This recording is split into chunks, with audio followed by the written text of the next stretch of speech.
नमस्कार, आप देख रहे हैं न्यूज तक। मैं हूं निधि तनेजा और जिन्हें आप स्क्रीन पर इस वक्त देख पा रहे हैं वो है कार्तिका जी नायर। नीट की ऑल इंडिया रैंक नंबर 1 हासिल करने वाली, मुंबई से बिलोंग करती हैं। सबसे पहले welcome Karthika. Thank you. Thank you Karthika for joining us. सबसे पहले मैंने आपका परिचय तो करा ही दिया कार्तिका से, साथ ही बता दें कि 720 में से 720 अंक हासिल किए हैं कार्तिका ने, यानी एक भी नंबर कहीं नहीं छोड़ा है कार्तिका ने। तो कार्तिका, सबसे पहला सवाल मेरा आपसे यही है कि कैसे आपने, सबसे पहले तो क्या आपने एक्सपेक्ट भी किया था? जी, मैंने 720 टारगेट जरूर किया था, बट एक्सपेक्ट तो नहीं किया था। जब मैं एग्जाम हॉल से बाहर आई थी तब बहुत क्वेश्चन में मुझे डाउट थे, लाइक अराउंड 5-6 क्वेश्चन में डाउट थे, इसलिए मैंने 680 के ऊपर तो एक्सपेक्ट किया था, बट फुल मार्क्स एक्सपेक्ट नहीं किया। तो बेसिकली आपने मतलब 680 से 720 का डिफरेंस काफी होता है। हाँ हाँ। तो वो मतलब काफी आपने एक्सपेक्ट तो नहीं किया था, रैंक आएगी ये भी आपने एक्सपेक्ट नहीं किया था? नहीं मैम, बिल्कुल एक्सपेक्ट नहीं किया था। हमेशा टारगेट जरूर किया था, बट एक्सपेक्ट नहीं किया था। तो कैसी आपकी प्रेपरेशन रही जब आपने, ऑब्वियसली बड़ा एग्जाम है तो प्रेपरेशन भी बड़ी रही होगी और काफी समय पहले से ही आपने प्रिपेयर करना शुरू कर दिया होगा, तो कब से आपने प्रिपेयर करना शुरू किया और कैसे, क्या क्या प्रोसीजर आपने अपने लिए फॉलो किया यहाँ पर? तो मैंने अपनी प्रिपरेशन क्लास 11 से स्टार्ट की थी। तब मैंने कोचिंग इंस्टीट्यूट में एडमिशन लिया था, एंड तब से मेरी प्रिपरेशन चालू है। बहुत सीरियसली प्रिपरेशन 12th में स्टार्ट किया था, एंड प्रिपरेशन के लिए मैंने सिर्फ एनसीईआरटी बुक्स में रिलाई किया था, एंड जो मेरी कोचिंग इंस्टीट्यूट ने जो मुझे मॉड्यूल प्रोवाइड की थी एंड जो पेपर्स प्रोवाइड किए थे, मैंने सिर्फ उन पर ही रिलाई करके अपना प्रिपरेशन कंप्लीट किया। तो बेसिकली क्योंकि हमारे जो 2 साल रहे पिछले वो पैंडेमिक में बीत गए, तो क्या पैंडेमिक की वजह से आपकी पढ़ाई पर भी इफेक्ट हुआ? क्योंकि ऑब्वियसली पैंडेमिक ने एजुकेशन गैमेट इंडिया में काफी अफेक्ट किया, क्योंकि सारी चीजें ही ऑनलाइन हो गई, आपकी पढ़ाई भी ऑनलाइन रही होगी काफी हद तक। तो कैसे आपके पढ़ाई पर इफेक्ट पड़ा और उसके बावजूद आपने कैसे ये जो टॉप स्कोर है वो मैनेज किया? तो मैं क्लास 11 में, जब मेरा फर्स्ट ईयर था प्रिपरेशन का, तब तो मैं ऑफलाइन क्लासेस अटेंड कर पाई थी। बट जब मैं 12th में जब जाने ही वाली थी तभी लॉकडाउन अनाउंस हुआ एंड सारी क्लासेस ऑनलाइन हो गई।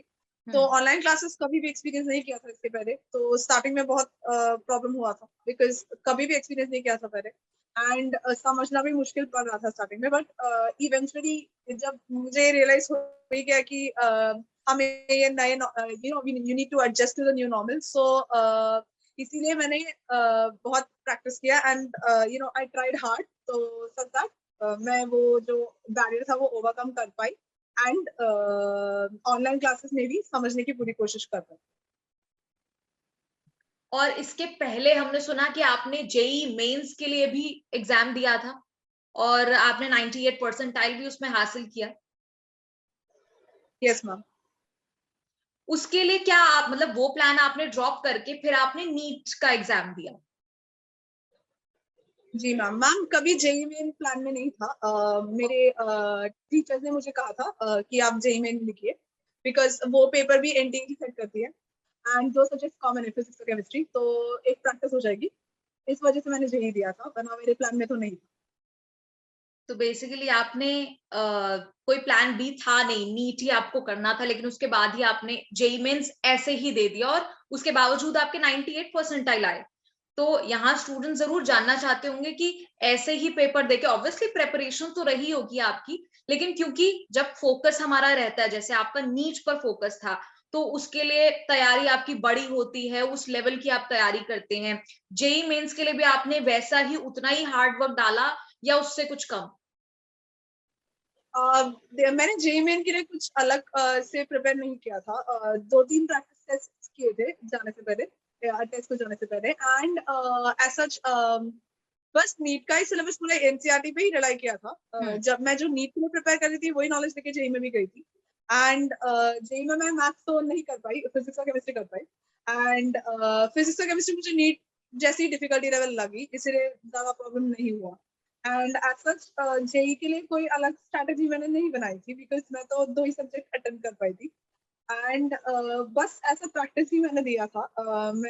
आई वाज नॉट मुझे इंजीनियरिंग में एडमिशन तो नहीं लेना था, जस्ट एज अ प्रैक्टिस ही दिया था। एंड उसके लिए मैंने कोई प्रैक्टिस में 98 परसेंटाइल।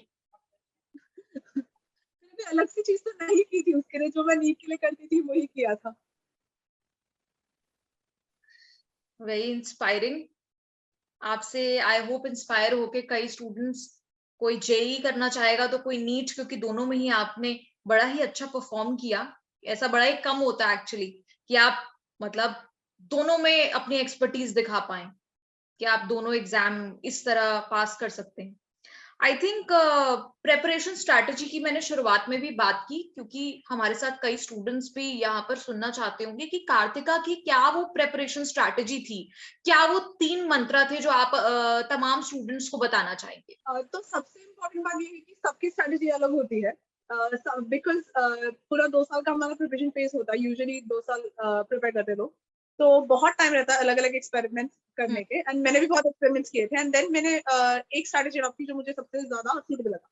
तो मैं पेपर में सबसे पहले बायोलॉजी करती थी, बिकॉज मैं जल्दी जल्दी इसको खत्म करने के प्लान में रहती थी। बायोलॉजी करती थी, देन केमिस्ट्री करती थी। केमिस्ट्री में सेकंड अटेम्प्ट करती थी, सो मैं फिजिक्स के लिए टाइम बचा पाऊँ, बिकॉज केमिस्ट्री में काफी जल्दी कर लेती थी। देन मैं फाइनली फिजिक्स में जाती थी, जहाँ पे अपना मेजोरिटी टाइम स्पेंड करती थी, लाइक अराउंड 1 आवर में भी ऑलमोस्ट 1 घंटा फिजिक्स में स्पेंड करती थी। एंड देन मैं सारे मेरे जो रिस्पॉन्सेज है वो ओएमआर शीट पे मार्क कर देती थी। तो मेरा ऐसा स्ट्रैटेजी था जो, एंड यूजुअली जो लोग होते हैं वो एग्जाम हॉल में ये स्ट्रैटेजी फॉलो नहीं करते हैं, पूरे क्वेश्चन पेपर सॉल्व करके देन ओएमआर पे जाना, बिकॉज इसमें क्या होता है, एक रिस्क होता है कि लाइक इफ यू थोड़ा सा भी आपने टाइम ज्यादा पेपर में लगा दिया तो आप ओएमआर आपके कुछ क्वेश्चन छूट सकते हैं। तो मुझे प्रॉब्लम नहीं होता था, यूजुअली मैं तो स्टिपुलेटेड टाइम में खत्म कर पाती थी पेपर। एंड बाकी जो मैंने जो स्ट्रैटेजी फॉलो की थी वो ये थी कि मैं कभी कोई क्लास स्किप नहीं करती थी, कोई टेस्ट मिस नहीं करती थी, एंड कोई रिवीजन क्लास भी स्किप नहीं करती थी। मेरे हिसाब से क्लास अटेंड करना एंड टेस्ट अटेंड करना बहुत इंपॉर्टेंट। ये 2 स्ट्रैटेजीज मैंने बहुत स्ट्रिक्टली फॉलो किया था। तो कार्तिका, आप आगे बताइए कि आगे आपका आगे के क्या प्लान्स हैं, कहाँ आप दाखिला चाहते हैं। जी मैं एम्स दिल्ली में एडमिशन लेना चाहती हूँ एमबीबीएस के लिए, एंड उसके बाद मैं पीजी करना चाहती हूँ, एंड देन फाइनली मैं सर्विस में जाना चाहती हूँ। आपकी जो तैयारी रहती थी उसमें एनसीईआरटी पे आपका ज्यादा फोकस रहता था। बिल्कुल, मैंने एनसीईआरटी के अलावा कोई और रेफरेंस बुक यूज नहीं की थी। एनसीईआरटी बहुत ही सफिशिएंट है, मोर देन इनफ है। उसके बाहर अगर हम बहुत ही टफ पेपर मतलब होगा तो कितना परसेंट माने कि एनसीईआरटी का रोल इसमें है तैयारी में। अराउंड 90% रोल कहना पड़ेगा, बिकॉज बहुत ही इंपॉर्टेंट है। आई मीन बायोलॉजी तो पूरी एनसीईआरटी से आती है, मतलब हर एक लाइन से, हर एक समरी से, कभी कभी क्वेश्चन से आता है। तो बायोलॉजी के लिए तो बहुत ही इंपॉर्टेंट है। एंड फिजिक्स के थियोरी क्वेश्चन, फिजिक्स के कभी कभी न्यूमेरिकल्स भी एनसीईआरटी के एग्जांपल्स, एनसीईआरटी के एक्सरसाइज भी आते हैं। केमिस्ट्री के भी एनसीईआरटी के अंदर अंदर के पॉइंट्स उठा उठा के डाले गए थे इस बार पेपर में। तो कभी एनसीईआरटी तो ऐसा भी बहुत हुआ ही है कि कोई एग्जैक्ट क्वेश्चन एनसीईआरटी से एग्जैक्ट क्वेश्चन आया हो पेपर में।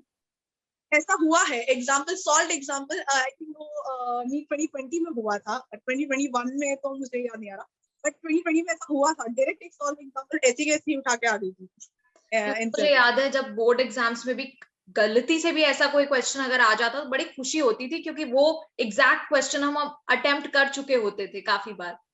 तो आई थिंक ये तो लक की बात है अगर कोई वैसा ही क्वेश्चन एग्जैक्ट आ जाए तो।